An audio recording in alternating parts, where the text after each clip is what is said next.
Hi everyone, welcome to pen paper TNPSC. So நம்ம அந்த first attempt அந்த வீடியோவில் சொன்ன மாதிரி 120 நாள், ஸோ 4 மாதத்தில் 6th to 10th நியூ புக்கும் ஓல்டு புக்கும் கம்ப்ளீட் பண்ணுங்கள் அப்படின்னு சொல்லியிருப்பேன். அப்போ நிறையா பேர் 120 நாளில் எப்படி முடிக்கிறது அப்படின்னு கேட்டிங்க. ஸோ இந்த வீடியோ எதுக்கு அப்படின்னா 120 நாளில் எப்படி முடிக்கலாம் அப்படிங்கிறதுக்கான ஒரு ஸ்டடி பிளான் வீடியோ தான். ஸோ பேசிக் ஃபவுண்டேஷன் நமக்கு ரொம்ப ஸ்ட்ராங்காக இருக்கணும். ஸோ அதற்காக இந்த 120 நாள், ஸோ 100 நாள்லேயே நான் எல்லாத்தையுமே கவர் பண்ணியிருப்பேன். நீங்கள் கொஞ்சம் எக்ஸ்ட்ரா எடுக்கணும்னா எடுத்துக்கலாம், ஓகேவா? ஏன்னா ஒரு சிலருக்கு எனக்கு தமிழ் கொஞ்சம் கஷ்டமாக இருக்குது அப்படின்னு ஃபீல் பண்ணுறவங்க கொஞ்சம் எக்ஸ்ட்ரா எடுத்துக்கோங்க. இடையில ஒரு நாள் கேப் எடுத்து நீங்கள் படிக்காததெல்லாம் அந்த ஒரு நாளில் படிச்சுட்டு முடிச்சுட்டு போங்க. ஸோ இந்த இதில் 2 முக்கியமான விஷயம். ஒன்று, நான் அவசரமாக படிக்கிறேன், நான் அன்னன்னைக்கு நான் என்ன பிளான் பண்ணேனோ அதை முடிக்கணும் அப்படிங்கிறதுக்காக ரொம்ப வேகமாக படித்து எந்த இதையும் ஸ்கிப் பண்ணிடாதீங்க. அதே மாதிரி புரியாமல் படிக்காதீங்க, ரொம்ப மக்கப் பண்ண வேணாம். ஸோ இந்த மாதிரியான விஷயங்கள்லாம் ஞாபகம் வச்சுக்கணும். ஸோ வேகமாக படிக்கணும்னு சொல்லி அரைகுறையாக படிக்கக்கூடாது, அவ்வளோதான். அதே நேரத்தில் நான் ரொம்ப மெதுவாக படிக்கிறேன் அப்படின்னு சொல்லி நான் சொன்ன நாளை காட்டி ஒரு 2 மடங்கு டைம் எடுத்துக்கிறது, 3 மடங்கு டைம் எடுத்துக்கிறது அப்படின்னு அதுவும் ரொம்ப தப்பு. அப்படி பண்ணோம் அப்படின்னா நம்மளால் கண்டிப்பாக சிலபஸை முடிக்க முடியாது. ஸோ இது குறைஞ்சது ஒரு நாளைக்கு 5 மணி நேரம் படித்தா போதுமானது தான். ஸோ 5 மணி நேரம் படித்தோம் அப்படின்னா நான் சொன்ன அந்த 100 நாளில் நான் என்ன கொடுத்துருக்கேனோ அதை முடிஞ்ச அளவுக்கு ஒரு 90 to 95% கண்டிப்பாக நம்மளால் கவர் பண்ணி முடிச்சிட முடியும். ஒரு 100 நாள் 110 நாள் 110 120 நாள் ஆனாலும் ஓகே. ஸோ நம்ம போன இதில் சொன்ன மாதிரி 120 நாளில் அதை முடிக்க ட்ரை பண்ணுங்கள். ஸோ நான் இங்கே 100 நாளைக்கு ஏற்ற மாதிரி தான் கொடுத்துருக்கேன். ஸோ 100 நாளைக்கு ஏற்ற மாதிரி தான் கொடுத்துருப்பேன். ஸோ அதுக்கு நீங்கள் பிளான் பண்ணிங்க அப்படின்னாலே அங்கிட்டு இங்கிட்டுன்னு ஒரு நாள் 2 நாள் போய் 120 நாள் கொண்டு விட்டுரும். ஸோ இந்த 6ன்னு கொடுத்துருக்கேன்ல, இது எல்லாமே ரிவிஷன். ஸோ முடிஞ்ச அளவுக்கு அன்னன்னைக்கு படிக்கிறத அன்னன்னைக்கு ரிவைஸ் பண்ணுங்கள். மறுநாள் முதல் நாள் படித்ததை ரிவைஸ் பண்ணுங்கள். ஸோ தமிழை பொறுத்த முடியும் நீங்கள் எவ்வளவு தூரம் முன்னாடி படித்ததை ரிவைஸ் பண்ணிட்டு படிக்கிறீங்களோ அதுக்கு அடுத்தடுத்து நீங்கள் வெளியில் அவுட் சோர்ஸ் படிக்கிறப்பையோ இல்லை +1 +2 புக்கு படிக்கிறப்பையோ சிறப்பு தமிழ் படிக்கிறப்பையோ உங்களுக்கு ஈஸியாக இருக்கும். 6th to 10th நியூ புக்கும் ஓல்டு புக்கும் நல்லா ரிவைஸ் பண்ணி ஸ்ட்ராங்காக படிச்சிட்டிங்க. இப்போ உதாரணத்துக்கு சொல்கிறேன், 6th to 10th new book தான் நான் ஃபஸ்ட்டு கொடுத்துருக்கேன். அப்போ 6th to 10th new book படிக்கிறப்ப நான் ஃபுல்லாக தரவாக படிச்சுட்டேன். நான் ரிவைஸ் பண்ணி மல்டிபிள் ரிவிஷன் பண்ணியாச்சு. ஃப்ரீக்வெண்ட்டாக நான் டயத்தில் கரெக்டாக ரிவிஷன் பண்ணியிருக்கேன். எனக்கு எதுவுமே மறக்கல, நல்லா ஞாபகம் இருக்குது, நல்லா கான்செப்டை புரிஞ்சுக்கிட்டேன் அப்படின்னு நீங்கள் படிச்சிங்க அப்படின்னா 6th to 10th old book படிக்கிறப்ப சல்லுன்னு போயிடும். ஸோ அவ்வளோ ஸ்பீடாக போயிடும், ரொம்ப ஈஸியாக ஃபீல் பண்ணுவீங்க. ஏன்னா நியூ சிலபஸை காட்டி நீங்கள் அந்த நியூ புக்கை பார்த்துட்டு நீங்கள் ஒரு 6th புக் மட்டும் கூட படிச்சுட்டு 6th ஓல்டு புக்கை பார்த்தீங்கனாலே உங்களுக்கு அந்த ஃபீல் இருக்கும். ஸோ நியூ புக் எப்படி இருக்குது அப்படின்னு பார்க்குறதுக்கும் ஓல்டு புக்கை பார்க்குறதுக்கும் அந்த ஒரு டிஃப்ரென்ஸ் இருக்கும். என்ன அப்படின்னா ஒரு 7-8 வருஷம் 8 வருஷம் அந்த டைம் பீரியட் கழித்து ஒரு புக்கு ஃப்ரேம் பண்ணுறாங்க. அப்போ ஒரு 8 வருஷத்துக்கு முன்னாடி அப்போ எப்படி ஃப்ரேம் பண்ணியிருப்பாங்க, அதுக்கு ஒரு 8 வருஷத்துக்கு அப்புறம் அப்போ எப்படி ஃப்ரேம் பண்ணியிருப்பாங்க. ரொம்ப சிம்பிளாக யோசிங்களேன். 8 வருஷத்துக்கு முன்னாடி டிஎன்பிஎஸ்சியில் கேள்வி எப்படி கேட்டாங்க, இப்போ எப்படி கேட்குறாங்க. ஸோ இந்த லாஜிக் தான் நமக்கு தேவை. ஸோ அப்படி நீங்கள் படிக்கிறப்ப 6th to 10th new book நல்லா படிச்சுட்டு நீங்கள் ஓல்டு புக் படிக்கிறப்ப ரொம்ப ஈஸியாக போயிடும். அதே மாதிரி 11th 12th இப்போ இருக்கிற சிலபஸுக்கு 11th 12th ரொம்ப கண்டென்ட் கம்மி தான்.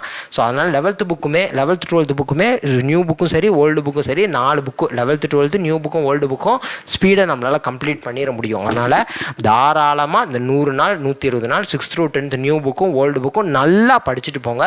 ஒரு நாளைக்கு 5 hours. ஸோ இல்லை என்னால் வேகமாக படிக்க முடியும் அப்படின்னா ஒரு 4.5 hours கூட ஓகே.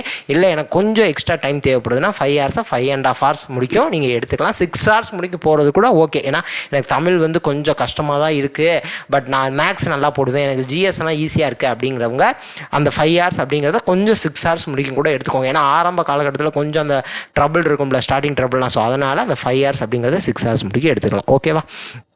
ஸோ 6ன்னு போட்ட இடத்துலலாம் கண்டிப்பாக முந்தின நாள் படித்தது, அதாவது அதுக்கு முன்னாடி படித்ததை, இப்போ இந்த இடத்துல 6ன்னு நான் போட்டிருக்கேன் அப்படின்னா அதுக்கு முன்னாடி படித்ததை முடிஞ்ச அளவுக்கு ரிவைஸ் பண்ணுங்கள். 6ன்னு நான் போட்ட எல்லா இடத்துலையுமே முடிஞ்ச அளவுக்கு அந்த முன்னாடி படித்ததை லைட்டாவது ஒரு கிளான்ஸ் பார்த்துருங்க, கொஞ்சமாவது ரிவைஸ் பண்ணி ட்ரை பண்ணுங்கள். ஸோ நான் எல்லாமே கொடுத்தது இப்போ இருக்கிற சிலபஸை பேஸ் பண்ணி தான் நான் கொடுத்துருப்பேன். யூனிட் எப்படி பிரித்தேன் அப்படின்னா இப்போ இருக்கிற சிலபஸ்க்கு எவ்வளவு படிக்க முடியும் அப்படின்னு. ஏன்னா ஒரு சில இதில் கண்டென்ட் நிறையா இருக்கும், ஆனால் இப்போ இருக்கிற சிலபஸ் வைஸ் நீங்கள் அது என்னென்னலாம் படிக்கணும் அப்படின்னு பார்த்தா கண்டென்ட் கம்மியாயிரும். ஒரு சில இதில் கண்டென்ட் கம்மியாக இருக்கும், மொத்தமே ஒரு 10 பக்கம் கூட இருக்காது. ஆனால் அந்த இப்போ இருக்கிற சிலபஸில் அந்த 10 பக்கமே அப்படியே படிக்கிற மாதிரி இருக்கும். ஸோ அதனால் இப்போ என்ன சிலபஸ் இருக்குது, ஸோ திருக்குறளையும் உள்ளே சேர்த்துறீங்க, அது ரொம்ப முக்கியமான விஷயம். யூனிட் 6க்கு நமக்கு ரொம்ப தேவை. யூனிட் 6ல் கவர் ஆகிற ஒரு சில ஏரியாஸையுமே நான் கண்டிப்பாக உள்ளே கொண்டு வந்துட்டேன். அதையும் நம்ம இங்கேயே சேர்த்து படிச்சிடணும். ஸோ அதையும் கவனித்து அதையும் கணக்கில் வச்சு தான் நான் இந்த மாதிரி ஒரு நாளைக்கு எவ்வளோ படிக்க முடியும், ஒரு 5 மணி நேரம் 5.5 மணி நேரத்தில் எவ்வளோ படிக்க முடியும் அப்படிங்கிற மாதிரி பிடிச்சிருக்கேன். ஸோ மொழித்திறன் பயிற்சி, மதிப்பீடு, புக் பேக் ஆன்சர் எல்லாத்தையுமே உள்ள கணக்கில் கவனித்து அது எல்லாத்தையுமே பார்த்துட்டு தான் நான் இவ்வளோ ஃப்ரேம் பண்ணியிருக்கேன். ஸோ ஒரு சிலருக்கு கொஞ்சம் வேறுபாடு இருக்கலாம். ஸோ நீங்கள் அந்த மாதிரி இருந்துச்சு அப்படின்னா மறுநாள் கொஞ்சம் ஒரு மணி நேரம் 2 மணி நேரம் நான் ஃபஸ்ட்டு இப்போ 3வது நாள் ஒரு சிலரால் இந்த நான் 2 நாள் சொன்னதில் 2 நாளில் படிக்க முடியாது. அப்போ 3வது நாளில் ஒரு 1 மணி நேரமோ 2 மணி நேரமோ மொதல் 2 நாள் படிக்க வேண்டியதை படித்து முடிச்சுட்டு அதுக்கப்புறம் ஸ்டார்ட் பண்ணுங்கள். ஸோ இல்லை என்னால் ஒரு 5 நாள் ஃபாலோ பண்ணிட்டேன், ஆனால் திருப்பி எனக்கு ரிவைஸ் பண்ணவே டைம் இல்லை அப்படின்னா 6வது நாள் ஃபுல்லாக கேப் எடுத்து 5 நாள் படித்ததை நல்லா ரிவைஸ் பண்ணிவிட்டு 6வது நாள் போங்க. ஒரு நாள் கேப் எடுத்துக்கலாம், தப்பே இல்லை. ஸோ நான் +1 சொன்ன மாதிரி இந்த இடத்துலலாம் ஒரு நாள் கேப் எடுத்துக்கலாம், ஓகே அக்செப்டபிள் தான். +1 அப்படின்னு எங்கெல்லாம் போட்டிருக்கேனோ அதுக்கு முன்னாடினாலோ இல்லை அதுக்கு பின்னாடினாலோ ஏதோ ஒரு நாள் கேப் எடுத்து நான் கவர் பண்ணி முடிச்சுட்டு போகிறேன் அப்படின்னா ஓகே. ஸோ +1 எந்தெந்த இடத்துலலாம் போட்டிருப்பேன் அப்படிங்கிறதையும் கவனிச்சுக்கோங்க. ஸோ இந்த ரிவிஷன் பண்ணுறது கொஞ்சம் முக்கியமான விஷயம் தமிழை பொறுத்த முடியும். ஏன்னா பேசிக் ஃபவுண்டேஷன் ஸ்ட்ராங்காக இருக்கணும். ஸோ எல்லாத்தையுமே அப்படியே கடகடன்னு காமிச்சிடுறேன், எல்லாமே பேச வேண்டியதெல்லாம் பேசியாச்சு, கடகடன்னு காமிச்சிடுறேன், அப்படியே பார்த்துக்கோங்க. ஸோ அடுத்து ஃபஸ்ட்டு 6th நியூ புக்கு, அதுக்கப்புறம் 7th நியூ புக்கு, அடுத்து 8th புக்கு, அடுத்து 9th. ஸோ ஒரு சிலதுக்கு நான் 7thலாம் பாருங்களேன் 2 யூனிட்டாக கொடுத்துருக்கேன், அங்கெல்லாம் ஓரளவுக்கு கண்டென்ட் கம்மியாக தான் இருக்கும். ஸோ ஓகே தான், படித்து முடிச்சிடலாம். ஸோ அடுத்து 8th நியூ புக்கு, அடுத்து 9th, அதுக்கப்புறம் 10th. ஸோ 10th ஸ்டார்ட் பண்ணி ஃபுல்லாக முடிச்சதுக்கப்புறம் ஸோ 10thலலாம் எல்லா இடத்துலையுமே 6 போட்டிருக்கேன், அங்கெல்லாம் ஆக்சுவலாக கண்டென்ட் கம்மியாக தான் இருக்குது, படிச்சிட முடியும், படித்து முடிச்சிடலாம். ஸோ நம்பி படிங்க, கான்ஃபிடென்ட்டாக படிங்க. ஸோ அதே மாதிரி ஸ்டார்டிங் இருக்கும் அப்படின்னு சொல்லிட்டு நான் ஸ்டார்டிங்கில் ஓரளவுக்கு கொஞ்சம் ஸ்பேசியஸாக தான் போட்டிருக்கேன், ஓரளவுக்கு எல்லாருமே கவர் பண்ணி போகணும். ஏன்னா அப்போ தான் ஒரு கான்ஃபிடென்ட் பில்ட் ஆகும், நம்மளாலையும் இதை படித்து இதை முடிச்சிட முடியும் அப்படிங்கிற கான்ஃபிடென்ட் பில்ட் ஆகும். அப்படிங்கிறதுக்காக நான் ஆரம்பத்தில் கொஞ்சம் கேப் விட்டு தான் போட்டிருக்கேன். ஸோ அடுத்து 10th முடித்ததுக்கப்புறம் 6th ஓல்டு புக் போகிறோம். 6th ஓல்டு புக்கு, அதுக்கப்புறம் 7th ஓல்டு புக்கு, அதுக்கப்புறம் 8th ஓல்டு புக்கு, அதுக்கப்புறம் 9th, அதற்கப்புறம் 10th old book. So 10th முடிக்கிறோம். ஸோ அதுக்கடுத்து இடையில எங்கெங்கெல்லாம் +1 போட்டிருக்கேன்னு பாருங்கள். ஸோ +1 அப்படின்னு ஒரு 12 இடத்துல போட்டிருக்கேன். நான் 81 நாளில் இங்கே முடிக்கிற மாதிரி பிளான் பண்ணியிருக்கேன். 6th to 10th நியூ புக்கும் 6th to 10th ஓல்டு புக்கும். அதுக்கப்புறம் நீங்கள் இந்த நாளுக்கெல்லாம் ரிவைஸ் பண்ணுறதுக்கு யூஸ் பண்ணிக்கோங்க. ஸோ அடுத்து இந்த +1 போட்டிருக்கேன், அது ஒரு 12 நாள், இதெல்லாம் சேர்த்தோம் அப்படின்னா 100 நாள் வருது. ஸோ இந்த 100 நாள் அப் டு 120 நாள் முடிக்கும் போனால் கூட ஓகே அக்செப்டபிள். ரொம்பலாம் ஃபீல் பண்ண வேணாம், இன்றைக்கி படிக்கிறதே இன்றைக்கி நம்ம பிளான் பண்ணதை முடிக்கலையேன்னு சொல்லி ரொம்ப ஸ்ட்ரெஸ் ஆக வேணாம். ஸோ 120 நாள் முடிக்கும் கூட இந்த டைம் எடுத்துக்கோங்க. ஸோ இதை கம்ப்ளீட் பண்ணி முடிக்கிறதுக்கு ட்ரை பண்ணுங்கள். ஸோ ஏன்னா பேசிக் ஸ்ட்ராங்காக இருந்துச்சுன்னா பின்னாடி என்ன வேணால் படிச்சுக்கலாம், அவுட் சோர்ஸும் நம்மளால் கவர் பண்ணிட முடியும். ஸோ திருப்பி மட்டும் ஒரு தடவை ஃபுல்லாக காமிச்சிக்கிறேன், ஸ்க்ரீன்ஷாட் எடுக்கணும்னா கூட எடுத்து வச்சுக்கோங்க.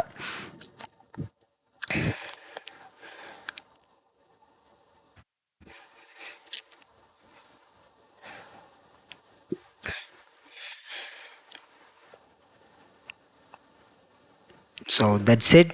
ஸோ இதை ட்ரை பண்ணி பாருங்கள். ஸோ முடிஞ்ச அளவுக்கு இதை கம்ப்ளீட் பண்ண ட்ரை பண்ணுங்கள். ஸோ நெக்ஸ்ட் வீடியோவில் பார்க்கலாம். Thank you to all. தேங்க்யூ.